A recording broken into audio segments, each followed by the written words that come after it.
Sí, profe, faltaba el ecotete. El EcoTT. Bueno, listo. Les comenté lo de la ferritina, la saturación de transferrina, ¿cierto?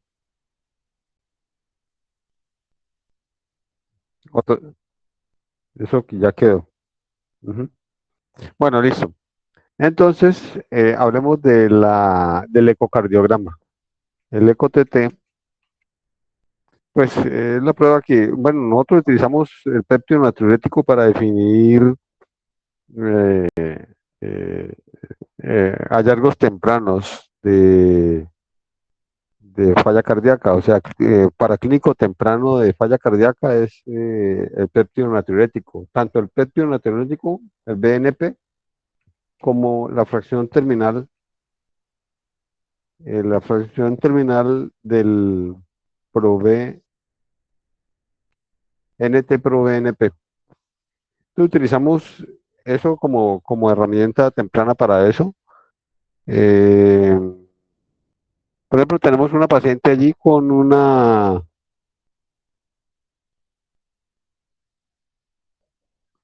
tenemos una paciente con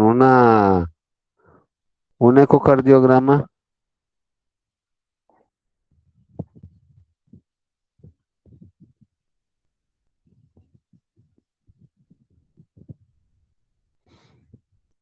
un ecocardiograma que lo único que demuestra es una disfunción diastólica, pero la gran mayoría de las personas de edad, sobre todo mayores de 65 años, tienen disfunción diastólica en el ecocardiograma y no significa que tengan una falla cardíaca.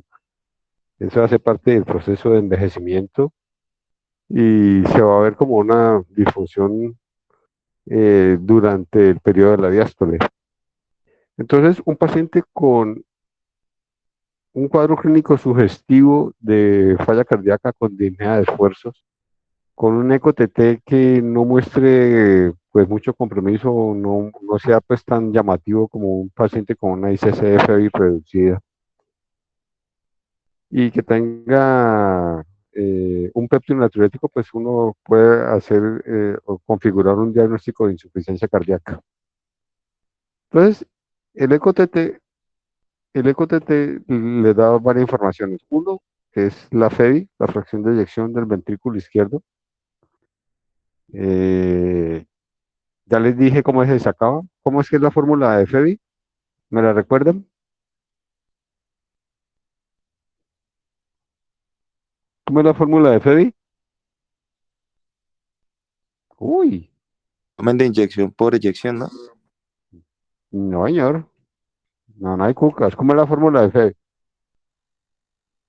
Volumen final de volumen final de diástole Menos el final de sístole, menos el volumen final de sístole, dividido 100, ¿dividido qué? 100, ¿no? No, señor. Menos dividido sobre el volumen final de diástole multiplicado por 100. Volumen final de diástole menos el volumen final de sístole sobre el volumen final de diástole por 100. Esa es la fracción de eyección de un paciente.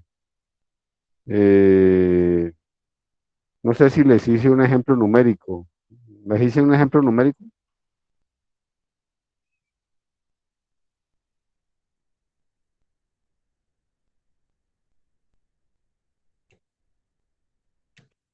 Hagamos un ejemplo numérico colocando 100 porque 100 es mucho más fácil de manejar. Si una persona tiene un volumen de final de diástole de 100 mililitros, eso no pasa. Es un ejemplo numérico para que me sigan, para que me quede fácil hacer las operaciones matemáticas. Pero suponiendo que tenga 100 mililitros y el paciente tenga una buena expulsión y se quede con un volumen final de sístole de 30, y esto lo dividimos entre el volumen final de diástole y lo multiplicamos por 100, esto es igual a, ¿cuánto? El volumen final de diástole aquí, perdón, sería 100. ¿Esto es igual a cuánto? No necesitan hacer operación matemática rápidamente. ¿A cuánto es igual? Opa, opa. Matemáticas, muchachos.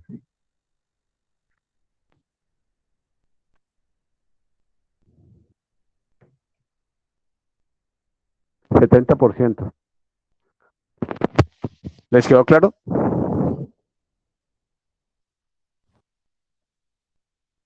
¿Les quedó claro el ejemplo numérico? Sí, Sí, Doc. Doc. 70%. Entonces, esto es lo que hace normalmente una persona. Si una persona tiene una FEBI reducida, o sea, tiene una FEBI reducida, supongamos que le llegan 100, quiere decir que su sístole no es suficientemente potente, su sístole no es suficientemente fuerte para expulsar una buena cantidad de sangre. Entonces, este paciente no va a dejar 30 mililitros de sangre al final de la sístole, sino que va a dejar más. Supongamos que deja bastante, que deja 70,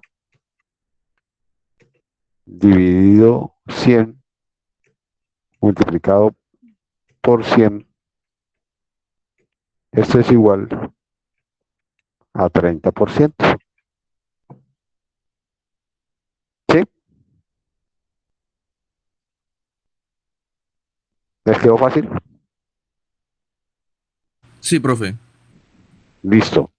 Entonces, miren, este tiene un problema en la sístole. Este paciente no tiene buena fuerza de contracción. Y como no tiene buena fuerza de contracción, deja mucho residuo. Cuando el cardiólogo hace el ecocardiograma, el cardiólogo no puede medir la cantidad de sangre que sale, pero él sí puede medir la cantidad de sangre que queda en las cavidades. Él puede hacer, el ecocardiograma le ayuda a determinar el volumen que están quedando en las cavidades. ¿Listo? Entonces este paciente tiene un problema en la sístole.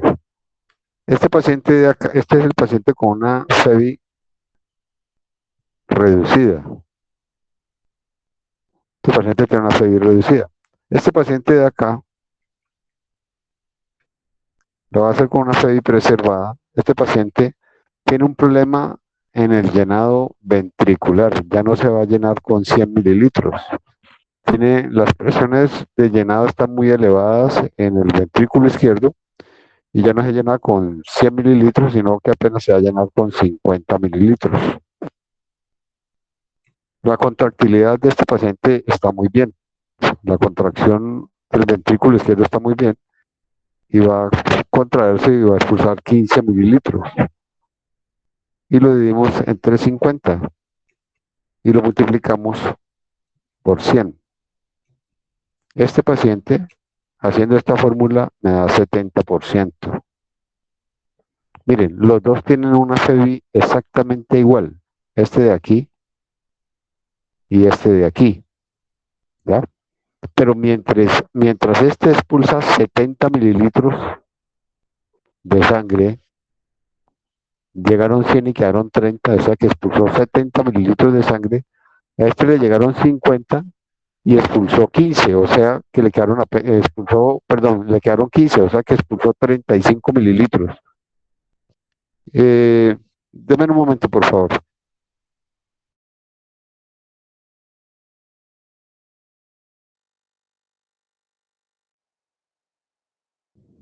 Listo. Este concepto les queda claro, ¿cierto? Yo ya lo había dicho, pero quiero que les quede claro.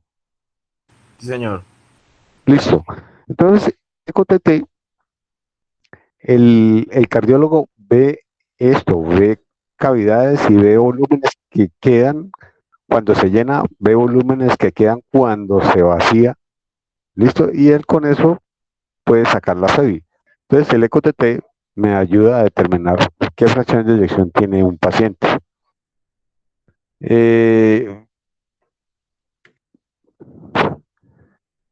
Entonces, una de las informaciones es la fracción de eyección. La otra información que me ayuda a ver es el aparato valvular.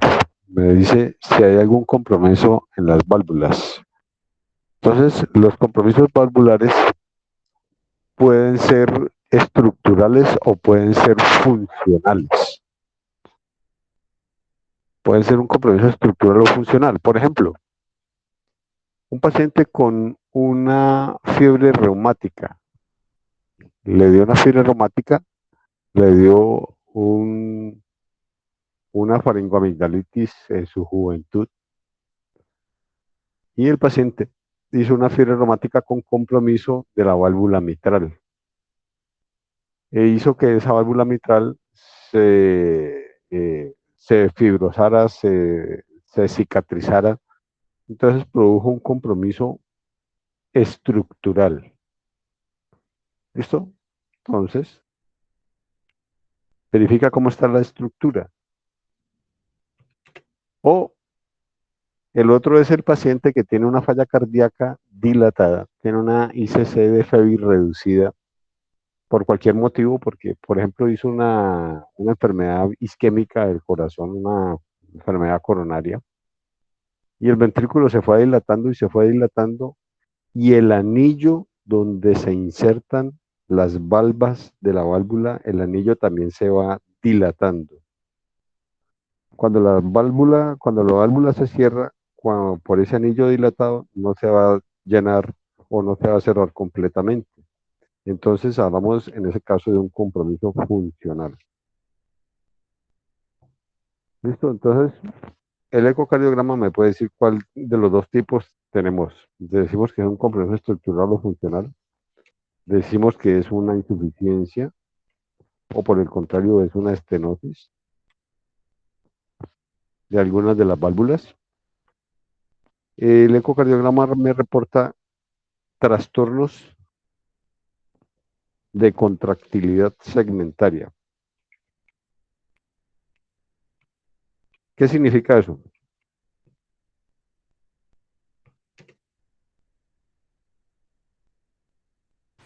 Que la contractilidad pues está como en un lado sí y en un lado no, ¿no? O sea, como que en un lado sí está bien y en otro lado está diferente, o no sé, profe. O no es eso. Listo. Los cardiólogos dividen el corazón en segmentos. Entonces, segmento apical, segmento anterior, basal, inferior, bueno, son varios segmentos. Y cada segmento tiene una irrigación específica. Entonces, hablan, por ejemplo, de tal segmento, entonces por ahí va la descendencia anterior. Por este otro va la circunfleja, por este otro, no. Entonces, cuando hay trastornos de contractilidad segmentaria, generalmente eso se debe a trastornos de tipo isquémico. Hay una isquemia. Si el paciente, si el eco reporta trastornos de contractilidad segmentaria inferoapical, entonces uno ya sabe que de pronto tiene que ver ahí la coronaria derecha. eh, Le ayuda a uno a definir cuál es eh, el- la coronaria que muy probablemente esté afectada y que esté produciendo isquemia. O lo más comprometido puede definir eh, zonas de aquinesia. O sea, esto es disminución de la contractilidad y esto es asinesia o aquinesia. O sea, aquí no hay movilidad para nada. Y en esto nos está hablando de necrosis. Ya no nos habla de isquemia, sino de necrosis. Lo otro que nos habla el eco-TT es de la presión sistólica pulmonar. La presión sistólica pulmonar aproximadamente es de 30 milímetros de mercurio. Por encima de eso, pues hablamos de hipertensión pulmonar. eh, y acuérdense que pues, una de las principales causas de hipertensión pulmonar es la falla cardíaca izquierda. Cuando el ventrículo izquierdo falla, pues hay aumento de la congestión a nivel del pulmón y también hay aumento de las presiones intrapulmonares. El otro concepto es uno que se llama TAPSE. El TAPSE es la excursión sistólica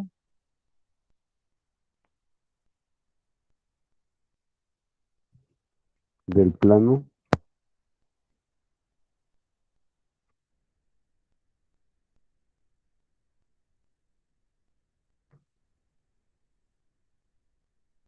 la excursión sistólica del plano del laringo tricuspideo. Ese TAPSE, lo mínimo que debe ser es de 17 milímetros. O sea, debe desplazarse mínimo 17 milímetros. Lo que significa eso es que cuando el ventrículo derecho se contrae, cuando el ventrículo derecho se contrae, el anillo tiene que desplazarse hacia arriba, hacia la parte superior, o sea, hacia la aurícula. El anillo se tiene que desplazar por la contracción del ventrículo derecho. Cuando se desplaza menos de 17 milímetros, cuando se desplaza menos de 17 milímetros, significa que hay una disfunción del ventrículo derecho. ¿Listo? Entonces hablamos de una insuficiencia ventricular derecha. Un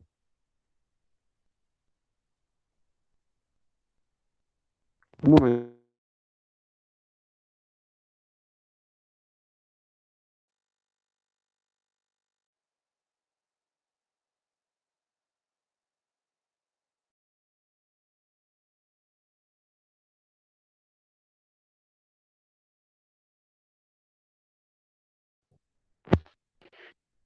Listo. Entonces, en ese caso hablamos de una falla cardíaca derecha o de una falla cardíaca biventricular cuando el ventrículo izquierdo está comprometido. Entonces, bueno, tenemos eso por ahí por lo del ventrículo derecho. ¿Qué otra cosa me queda faltando con el eco TT? Mm, no, yo pienso que esos son los conceptos grandes que quiero que tengan presentes cuando revisan un ecocardiograma. Listo, entonces hablemos del manejo del paciente con falla cardíaca. Entonces, para manejar el paciente debemos clasificar de acuerdo a la fracción de eyección del ventrículo izquierdo. Entonces, hablemos del paciente con FEBI reducida. FEBI reducida, o sea, menor de 40%.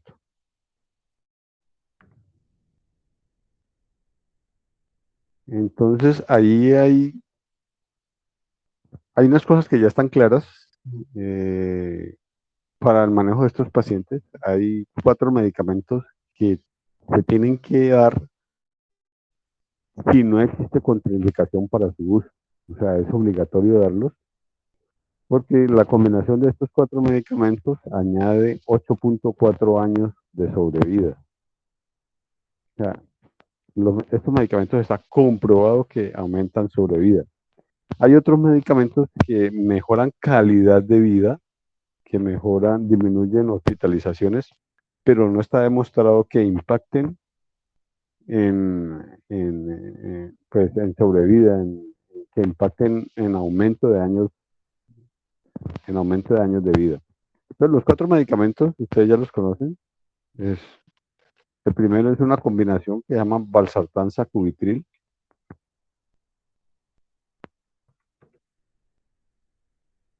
El segundo medicamento es la espironolactona. El tercer medicamento es los inhibidores de SGLT2. Y el cuarto medicamento son los beta bloqueadores. Los beta bloqueadores. Entonces, si no hay contraindicación, Estos pacientes, todos estos pacientes con fiebre reducida deben recibir esta combinación de medicamentos. Mm,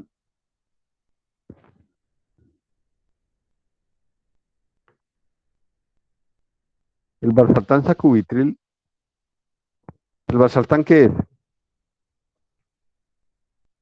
¿Es un inhibidor de la neprilicina?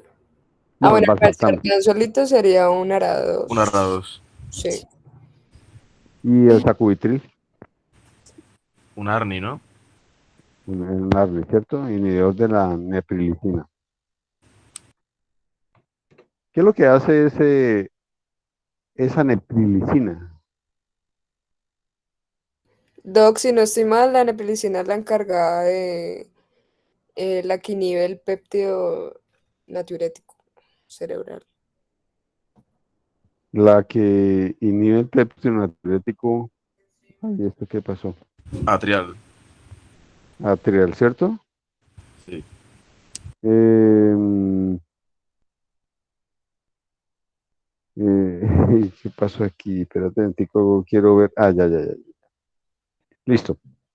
Entonces, lo que hace es permanecer durante un tiempo más prolongado el péptido natriurético. Acuérdese, ¿por qué se produce péptido natriurético? ¿Cuál es el motivo? ¿Qué les dije?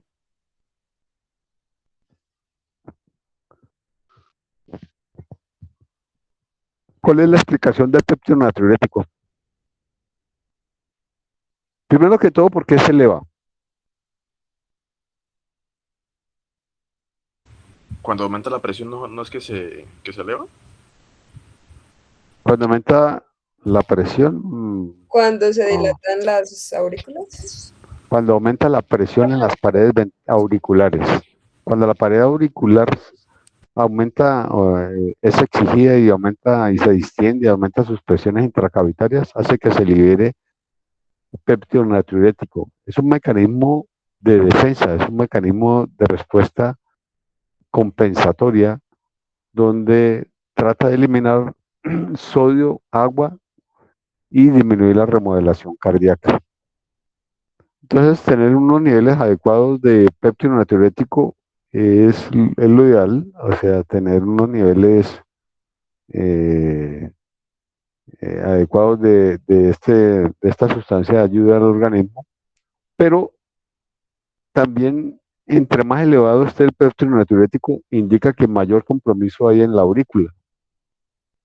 O sea, es bueno, pero indica que el paciente está muy complicado, indica que el paciente tiene una gran producción porque tiene una gran distensión de esas paredes auriculares. Entonces, es bueno, pero tiene esa información negativa y mientras hacemos que el paciente mejore, pues la idea, cuando el paciente va mejorando, va disminuyendo esos niveles. La espironolactona, ¿qué es? Un antimineralocorticoide, ¿no? Es un inhibidor de receptores de mineralocorticoide, o sea que bloquea la aldosterona. Entonces, está bloqueando junto con el valsartán. Valsartán y espironolactona están bloqueando sistema renina-angiotensina-aldosterona. ¿Listo? Dijimos que era uno de los mecanismos compensatorios, pero este mecanismo pues hace retener agua, hace retener sodio, aumenta las presiones. Pues es un mecanismo compensatorio, pero también es un mecanismo deleterio eh, que en últimas pues, va a producir daño, va a aumentar el daño cardíaco. Los beta bloqueadores, eh, los beta bloqueadores, preferiblemente utilizar beta bloqueadores cardioselectivos. ¿Cuáles son los beta bloqueadores cardioselectivos? Carvedilol, No, beta bloqueadores cardioselectivos. Bisoprolol, Bison. ¿Qué más? metoprolol, ¿Qué más? Bisoprolol. ¿Cuál?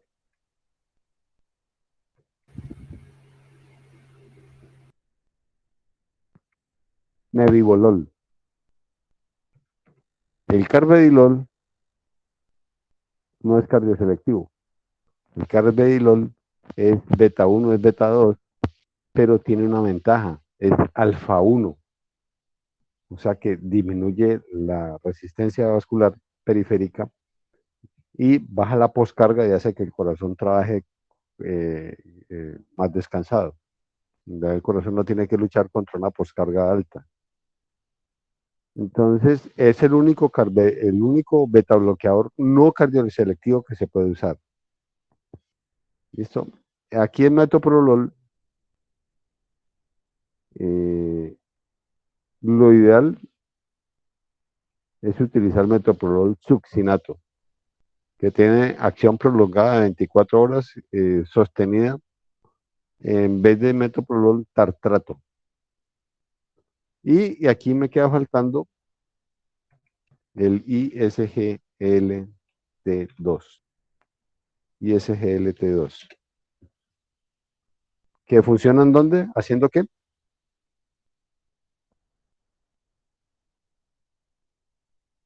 ¿Qué es lo que funciona? En el túbulo contorneado proximal. ¿Haciendo qué? Eliminando glucosa. Eso, bloquea la reabsorción de glucosa, Glucosa. impide la reabsorción de glucosa, produce glucosuria. Al producir glucosuria produce diuresis osmótica. Entonces, desde ese punto de vista tiene alguna mejoría, pero entonces funcionaría como un diurético. Resulta que no es un diurético, no funciona como un diurético. El ISGLT2 tiene que ver también con remodelación cardíaca. No está claro el mecanismo de acción. Entonces disminuye la remodelación cardíaca, disminuye la hipervolemia y pues al disminuir remodelación cardíaca pues mejora sobrevida de estos pacientes. En estos tenemos la empagliflozina, tenemos la dapagliflozina, tenemos una que se llama sotagliflozina, pero las que disponemos aquí es EMPA y DAPA. Listo. Entonces, todo paciente con FEBI reducida del 40% o menos debe recibir estos 4 medicamentos.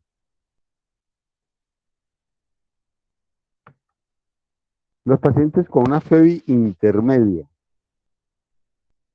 o sea, entre 40 y 50, entre el 40 y 50%, pues están hablando de colocarle un manejo similar, sobre todo a base de valsartán sacubitril. Y utilizar pues los otros medicamentos también se puede utilizar, pero entonces esto falta, en las guías falta esclarecer todavía la importancia o la necesidad de colocar un manejo similar. Lo pueden colocar, no está contraindicado, lo pueden hacer. Y lo que les digo, la tendencia es a hacer un manejo muy parecido al del paciente con la FEBI reducida. Al paciente que tiene la FEBI preservada, no hay mucha,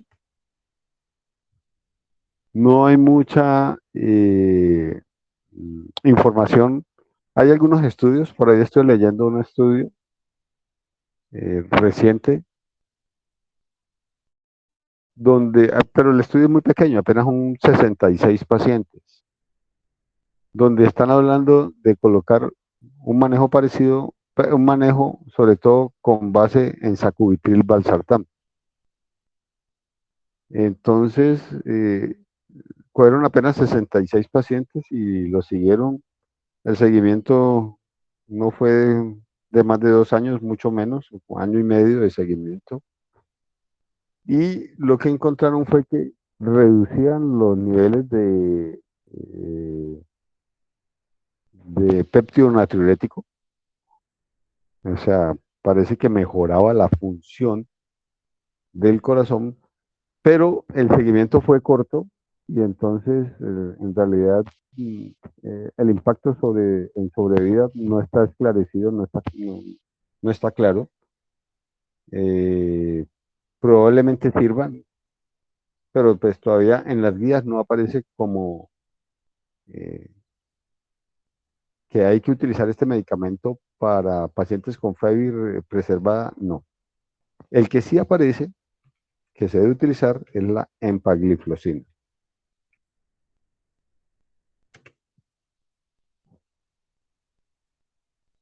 Un estudio que se llama Emperor Preserve, mostró beneficio utilizando empagliflozina en pacientes con ICCFI preservada. Eh,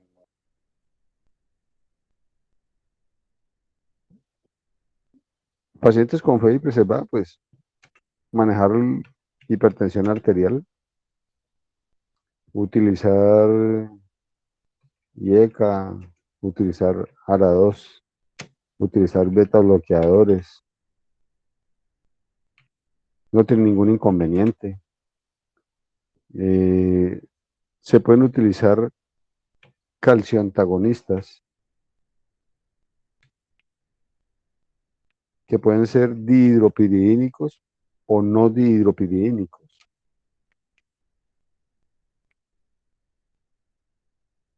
¿Listo? Eh, o sea, cada uno impacta en el sentido de que si ustedes mejoran la presión arterial, si el paciente es hipertenso, obviamente que va a mejorar sobrevida en estos pacientes. Pero que estos medicamentos o la combinación de estos medicamentos para pacientes con ICCFI preservada mejore sobrevida específicamente, no. Tal vez el único que ha mostrado algún efecto en ese sentido es este medicamento, empagliflozina. Entonces, tanto como para FEBI reducida como para FEBI preservada, van a la segura utilizando este. Muy probablemente dapagliflozina también sirva para FEBI preservada. Pero el estudio pues inicial, el que empezó, es el que se hizo con este medicamento.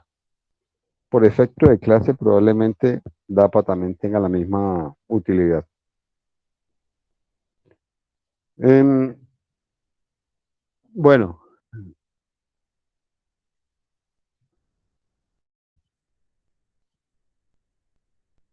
aquí tenemos,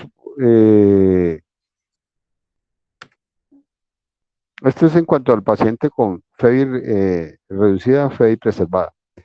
El paciente que tiene,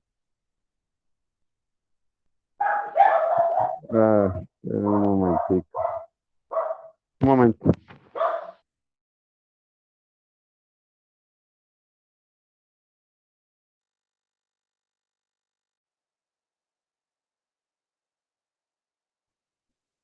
ya se callaron, hagámosle.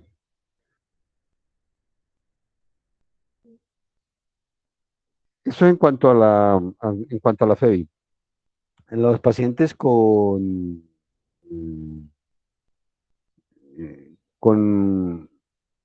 ICC, a ver, de acuerdo a la descompensación, de acuerdo al compromiso hemodinámico del paciente, vamos a hacer determinados ajustes al manejo medicamentoso. Por ejemplo, ¿se acuerdan de la clasificación de Stevenson?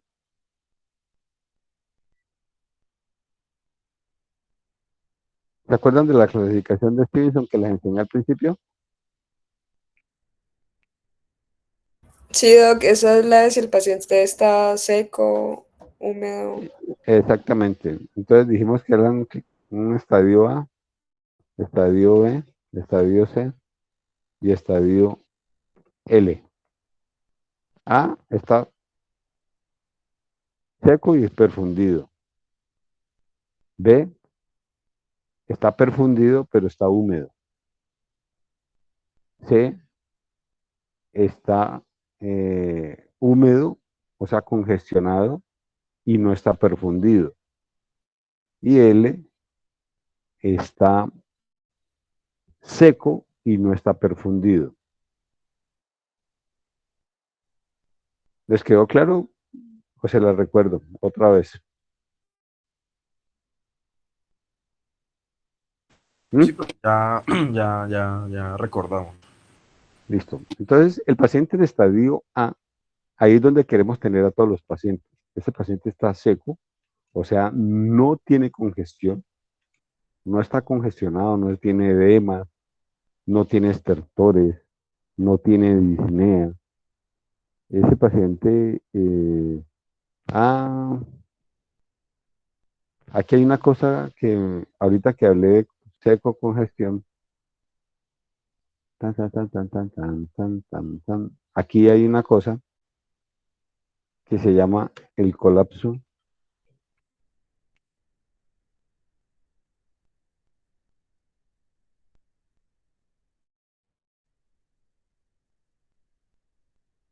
El colapso inspiratorio de la vena cava inferior.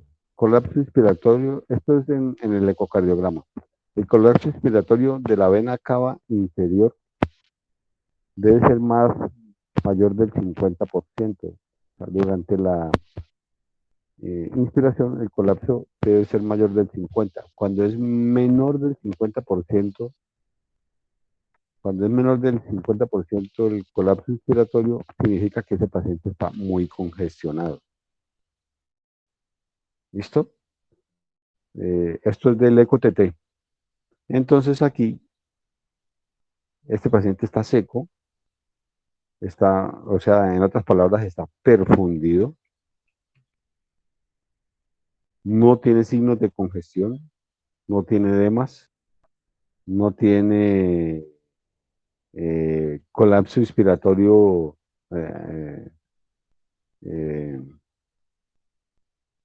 alto, o sea, debe ser más del 50% el colapso inspiratorio. O sea, no tiene ningún signo que le haga pensar a uno que ese paciente tiene un exceso de volumen, ni que está hipoperfundido. Ese paciente es donde los debemos tener a todos. Ahí es donde deben estar todos los pacientes. El otro paciente, carajo, ¿y esto qué le pasó? El paciente en estadio B, el paciente en estadio B es el paciente que tiene buena perfusión, o sea, la presión está bien, en la función renal está bien, buena, está perfundido, pero este paciente está congestionado, o sea, tiene exceso de volumen. Entonces tiene edemas, tiene estertores, tiene disnea, ¿ya? Entonces, este paciente necesita diurético. Pues habitualmente, pues le colocamos todo el manejo de los medicamentos que tiene de base. Es una ISA-FB reducida. eh, colocamos todos, de pronto, excepto el beta bloqueador, porque el beta bloqueador tiene un efecto inotrópico negativo y eso puede hacer que el paciente se descompense más.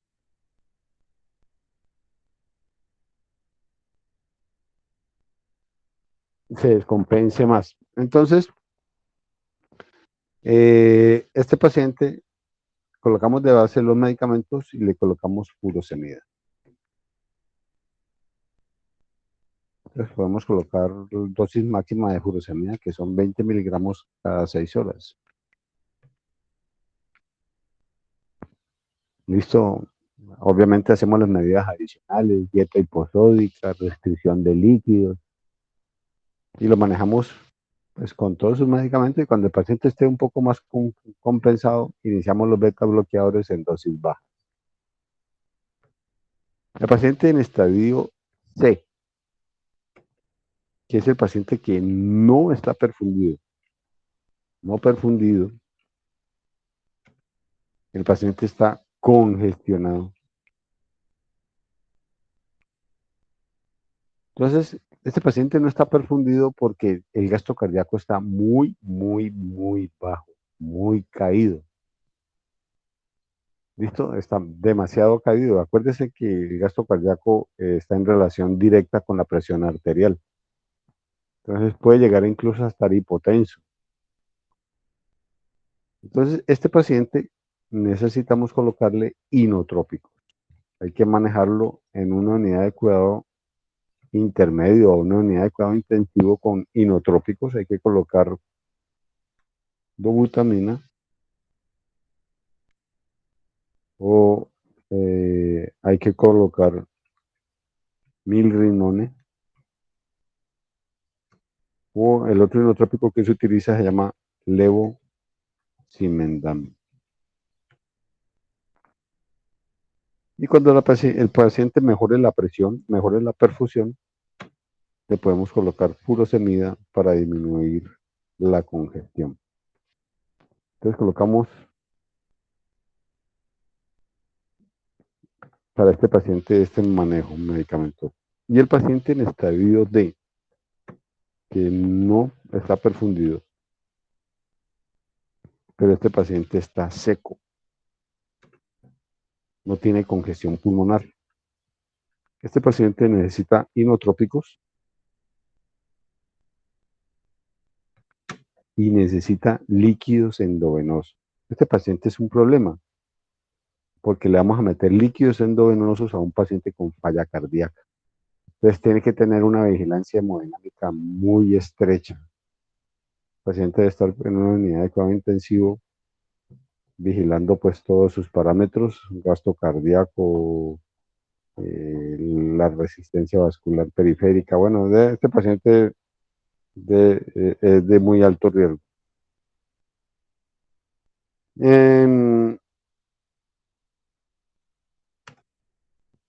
Bueno, estos son los pacientes que están un poco complicados. ¿Cuándo le ponemos hierro a un paciente?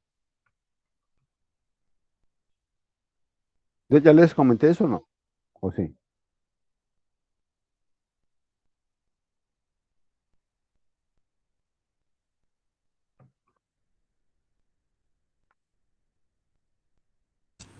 Pues, profe, solamente como que la reposición de hierro parenteral como que mejoraba la calidad de vida, pero pues que no sabía como que por qué. Ya.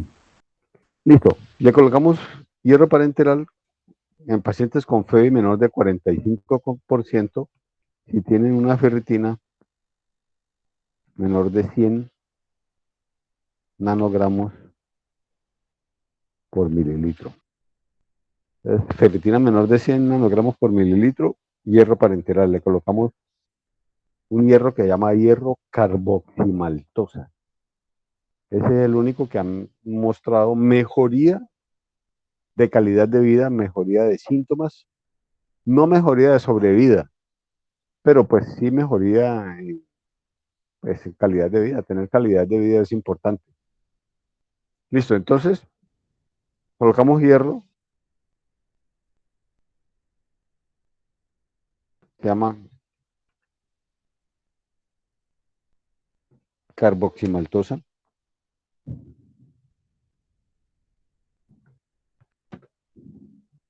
Listo.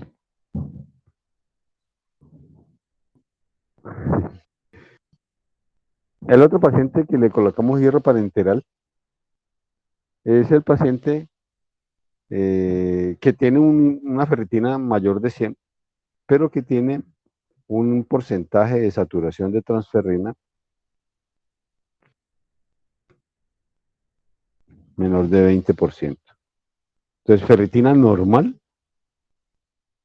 Perdón, esto aquí me quedó mal, menor.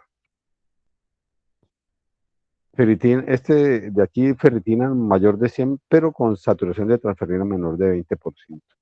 A ese también se le coloca hierro parenteral. Listo. Hay otras cositas ahí para ver. ¿Cuál es la arritmia más frecuente en pacientes con ISA-CFI reducida? la fibrilación auricular.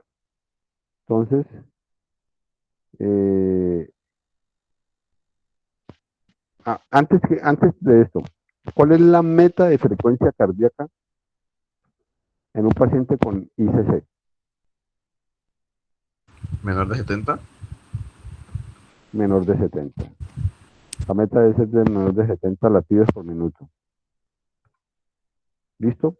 Y en un paciente con ICC, con FA,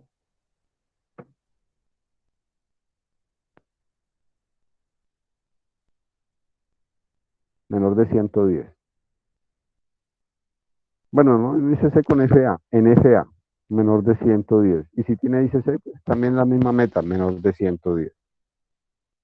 Eh, ¿Cuáles son los mecanismos que utilizamos para alcanzar estas metas de frecuencia cardíaca?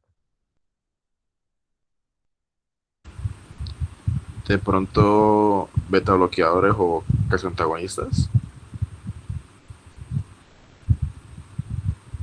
Beta bloqueadores. En pacientes con ICC FEBI reducida, utilizamos beta bloqueadores. En ICC de FEBI preservada, utilizamos beta bloqueadores y podemos utilizar calcioantagonistas no dihidropiridínicos. Aquí en FEBI reducida están contraindicados los calcioantagonistas no dihidropiridínicos. Tal vez el único calcioantagonista que podemos utilizar nosotros aquí con alguna tranquilidad es el amlodipino. Que el amlodipino no tiene efecto en la contractilidad. En cambio, el verapamilo sí. El verapamilo está contraindicado. Pilas. Verapamilo está contraindicado en falla cardíaca con ICCFI reducida. O sea que tampoco puedo usar un diltiazem. No, ni diltiazem ni verapamilo. Entonces, aquí, en este de aquí,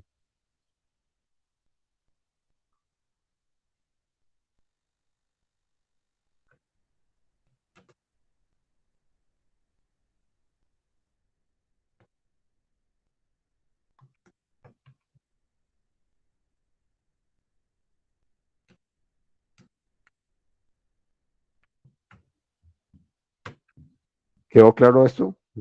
¿Cierto? Sí, profe. Pacientes con ICCFI reducida, ni se les ocurra usar esto. Ni se les ocurra usar esto porque esos dos medicamentos son medicamentos que tienen efecto inotrópico negativo y lo que van a hacer es tumbar más la contractilidad y van a desencadenar una crisis. El paciente se va a descompensar. Bueno, listo. Entonces, eso por ese lado. Eh, si el paciente con ICC de fiebre reducida no alcanza metas, si el paciente con ICC, voy a borrar esto para que no nos confundamos. Estamos aquí, fiebre reducida. Si el paciente con ICC no alcanza metas con beta bloqueadores a dosis máximas, nosotros llegamos a dosis máximas de beta bloqueadores. El medicamento que se añade se llama ivabradina. Pero lo di junto con el beta bloqueador que estoy usando o los. Sí, se puede dar junto, se Ah, puede dar junto. Entonces la idea es tener una frecuencia cardíaca entre, no menor de 70, entre 50 y 70. Esa es la ideal de meta de frecuencia cardíaca en un paciente con ICCFI reducida, entre 50 y 70 de frecuencia cardíaca, latidos por minuto. El medicamento de elección beta bloqueadores. Si los beta bloqueadores no alcanzan, ivabradina. Pero esto solamente cuenta para pacientes con ritmo sinusal. Solamente para ritmo sinusal.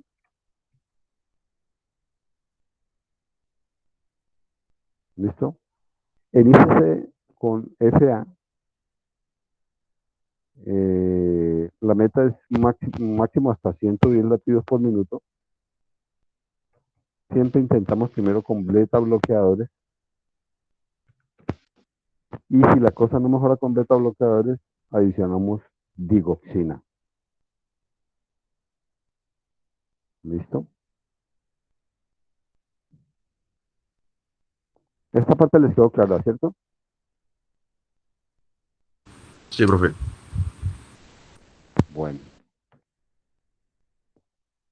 El paciente con ICC, con FEBI menor de 35%. Menor de 35%. Con una clase funcional 2, 3. O sea, un NIJA 2, 3. ¿Sí? Eh, mm, que tenga tratamiento, pues, que lo claro es que este paciente haya tenido o no haya tenido un síndrome coronario al menos en los últimos 40 días. O sea, si ha tenido un síndrome coronario,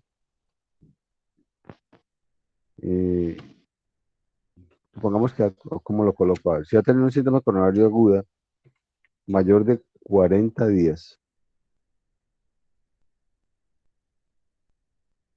síndrome coronario agudo mayor de 40 días de evolución, 40 días o más, si lo ha tenido, y si no lo ha tenido, pues no lo ha tenido, o sea, no. Lo que quiero, hay un concepto que de pronto es un concepto antiguo, se llama corazón aturdido. Cuando un paciente tiene un síndrome coronario agudo, puede tener una disminución de la fracción de eyección del ventrículo izquierdo. Wow.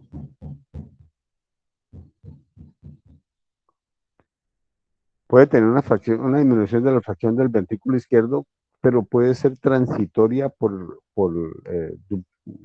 el evento isquémico que tuvo.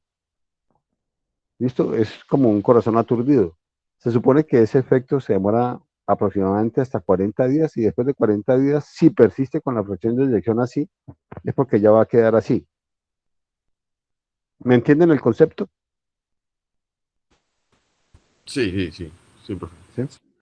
Entonces, si el paciente tiene más de 40 días de un síndrome coronario agudo, o no necesariamente tiene un síndrome coronario agudo, sino que tiene una fracción de eyección del ventrículo izquierdo menos de 40, de menos de 35%, menor o igual de 35%, con una expectativa de vida, uno calcula que ese paciente dura más de un año de vida,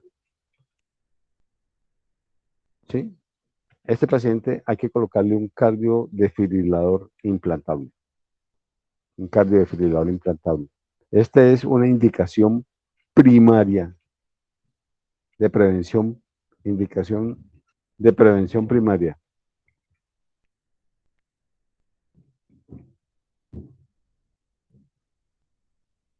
O sea, profe, si tiene la FEBI, digamos, en 35% y Menor o tuvo, igual de 35.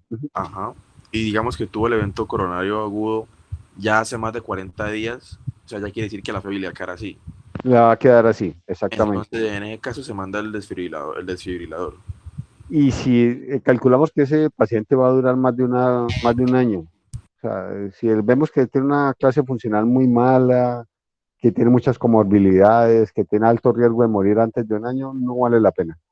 Entonces, si se calcula que este paciente de pronto sí dura más de un año, listo, cardiodesfibrilador implantable. Eso es una indicación de prevención primaria.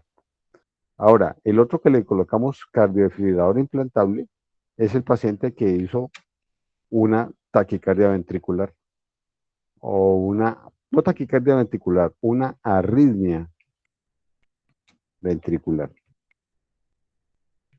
O sea, hizo una taquicardia ventricular o una fibrilación ventricular, ya sabemos que tiene riesgo de repetir, también le colocamos su cardiodesfibrilador implantable, su CDI.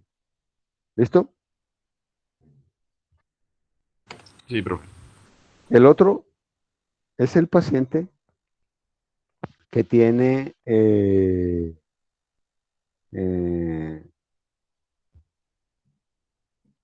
una fracción de eyección también menor del 35% y que tiene un bloqueo completo de rama izquierda. Bloqueo completo de rama izquierda.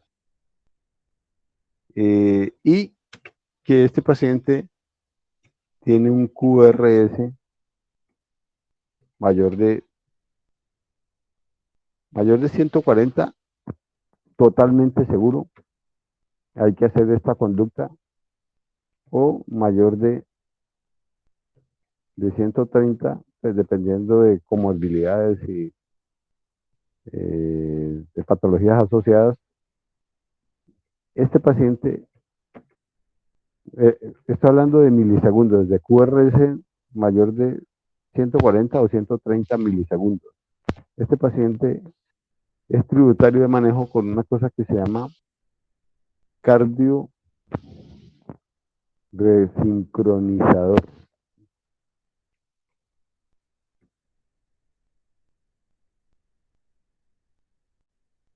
Es un marcapaso o un cardio resincronizador.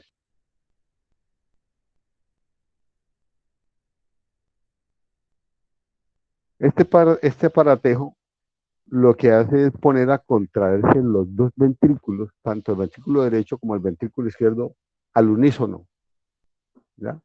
Cuando un paciente con una cardiopatía isquémica o alguna cosa así por el estilo tiene el QRS ancho, el ventrículo derecho se contrae primero que el ventrículo izquierdo. Y eso hace que el QRS se vuelva amplio, se vuelva ancho. Entonces, un paciente con un bloqueo completo de rama izquierda, con QRS grande, ancho, con fracción de eyección por debajo de 35%, hay que colocar un cardio resincronizador. Este aparatejo mejora la FEBI bastante. Sube la fracción de eyección del ventrículo izquierdo al hacer la contractilidad, la contracción de los dos ventrículos al unísono. Listo. ¿Qué otro, qué otro cosita así interesante? Mm, bueno, ¿no? ¿Tienen alguna duda de manejo de estos pacientes?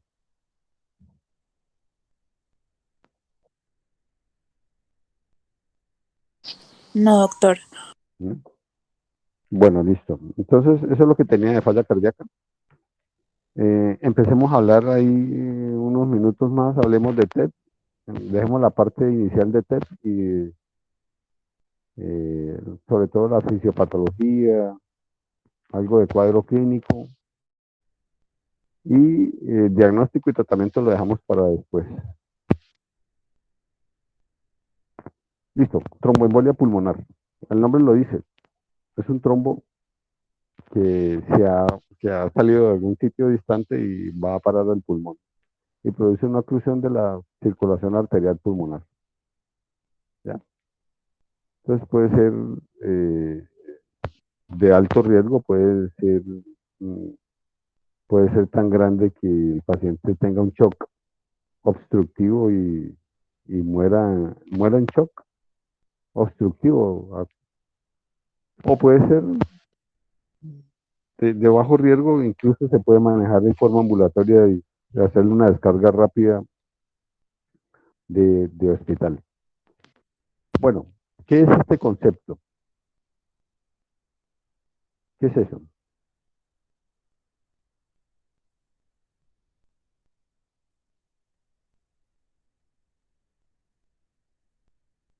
¿Qué es eso? Esa es la relación ventilación-perfusión. Relación ventilación-perfusión. Lo ideal es que, lo ideal sería, ¿no? Que todas las áreas que estén ventiladas, que todas las áreas ventiladas estén perfundidas, ¿cierto? Y si uno coge y dijera área ventilada dividido área perfundida, lo ideal sería, lo ideal sería que esto fuera uno. O sea, la misma cantidad de áreas ventiladas sea la misma cantidad de áreas perfundidas. Eso no es posible. No es posible porque hay una cosa que llama espacio muerto anatómico y espacio muerto funcional. ¿Qué es el espacio muerto anatómico?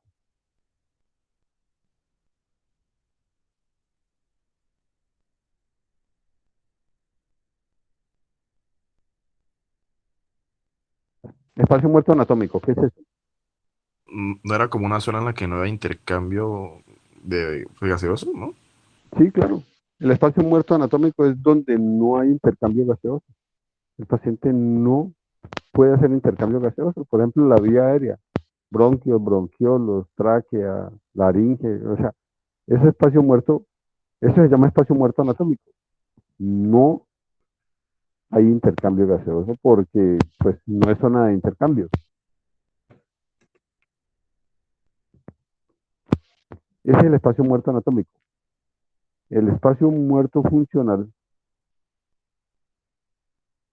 es el espacio donde debería haber eh, intercambio gaseoso, pero no ocurre porque ocurrió algo. Por ejemplo, se produjo un TEP o por el contrario, se produjo una atelectasia y hay perfusión, pero no hay ventilación.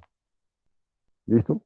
Entonces, el espacio muerto puede variar dependiendo de muchas causas. En este caso aquí, en este caso, cuando hablamos de TEP, hay un aumento del espacio muerto funcional, porque la ventilación va a estar conservada, pero la perfusión va a estar disminuida. Y obviamente esto pues, va a aumentar, esto, o sea, esa relación va a aumentar y va a hacer que van a presentarse áreas ventiladas sin perfusión.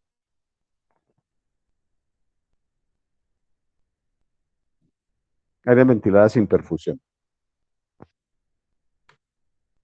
¿Eso qué va a provocar en los gases arteriales? ¿Qué va a pasar con la presión parcial de oxígeno? ¿Qué va a ocurrir con eso? Que baje, ¿no? Listo, se va a producir una hipoxemia, ¿cierto? Creería yo. Listo. Sí, va a haber una hipoxemia, de acuerdo. Porque la sangre pues no va a entrar en contacto con el oxígeno y no va a haber entrada de oxígeno pues a través de la membrana alveolo-capilar. Entonces el oxígeno llega hasta los alvéolos, pero pues no hay perfusión, no hay sangre que reciba ese oxígeno. ¿Qué va a pasar con la PCO2?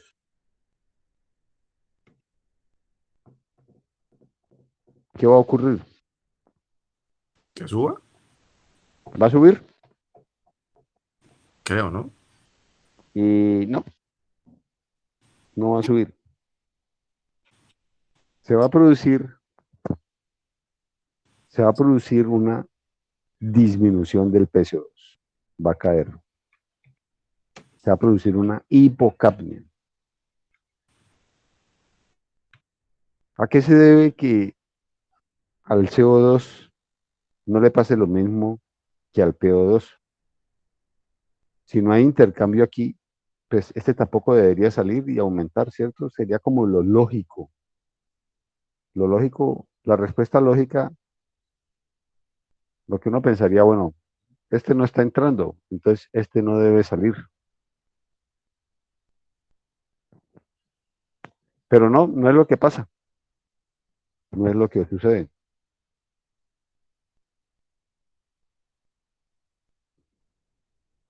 O Lo sea que que pasa aquí, ¿m? bajan ambas. Bajan ambas, exactamente. ¿Qué va a ocurrir? ¿Cuál es la respuesta del organismo cuando hay hipoxia? Cuando hay hipoxemia, ¿qué hace el organismo como mecanismo compensador?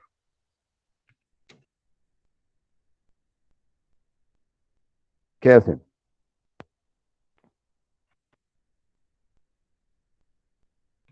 Pues aumenta la frecuencia respiratoria y cardíaca, ¿no? Exactamente. Produce taquipnea.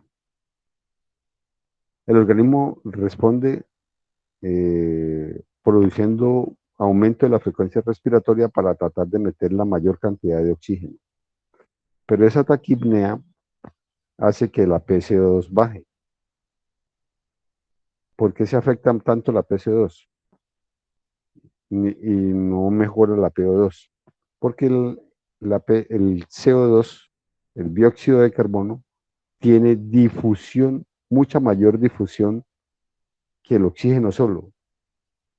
El oxígeno se demora más en difundir a través de la membrana alveolo-capilar que el CO2. Entonces, la difusión del CO2 es altísima en comparación con la difusión del oxígeno. Esa taquipnea lo que va a hacer es barrer CO2 y producir hipocapnia. ¿Eso qué va a producir en el pH?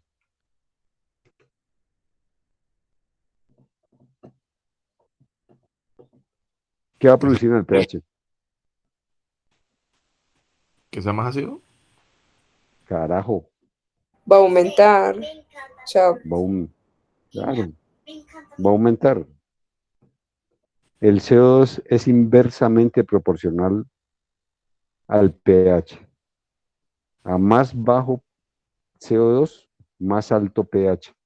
Entonces, ¿cómo se llama eso? ¿Se va a producir una qué? una alcalosis Exactamente. Y si comienza en el pulmón, ¿es una alcalosis qué? respiratoria.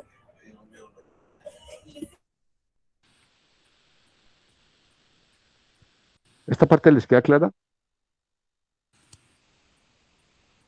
¿Les queda clara? Sí, profe. Listo. Entonces el paciente responde con taquipnea, también responde con taquicardia. ¿Por qué? Pues varias cosas. Uno, es una situación de estrés. Es una situación donde se va a producir disnea, se va a producir una descarga adrenérgica, va a haber catecolaminas circulantes, el paciente está ansioso con dolor porque eso produce dolor torácico. Entonces, se va a producir una respuesta de taquicardia que habitualmente es una taquicardia sinusal.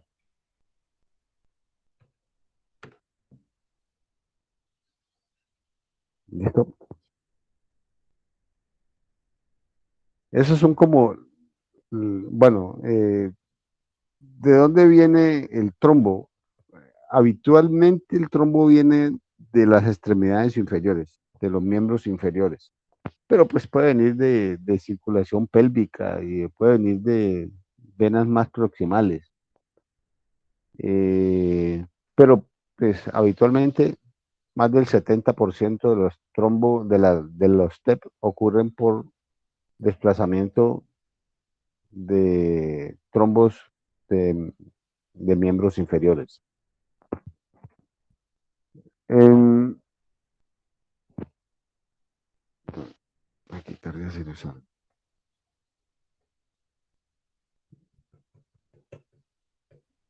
¿Cuál es el cuadro clínico? Se va a producir una disnea súbita. El paciente está bien y de un momento a otro hace disnea, dolor torácico, taquicardia y puede llegar a presentar hemoptisis. Este es el cuadro clínico típico de estos pacientes. ¿Cuáles son los factores de riesgo para un TEP? Aquí en este caso hay bastantes factores de riesgo, la obesidad, la diabetes, la hipertensión, pero a mí me gusta enfocarme en la tríada de Virchow. ¿Cómo es la tríada de Virchow?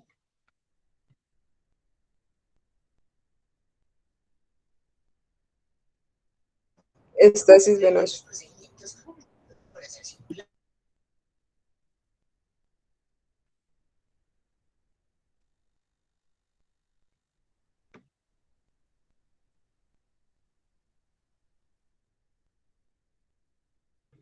Listo, esta es la teoría de bicho.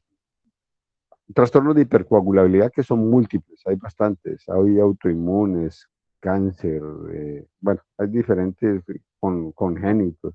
Estasis venoso, que es el más común, este es el más común de todos.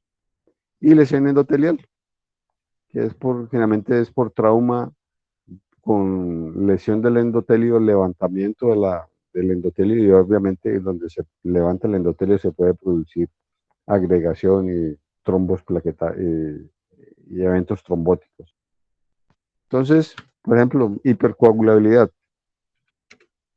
Por ejemplo, aquí que tenemos síndrome anticuerpo antifosfolípido.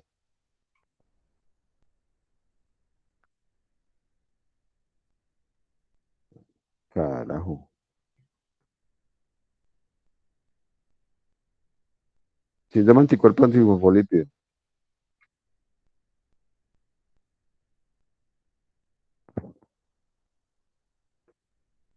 Déficit de antitrombina 3. Cáncer.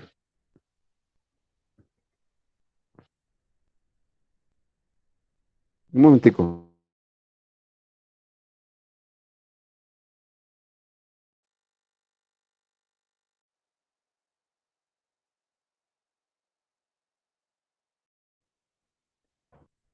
Cáncer.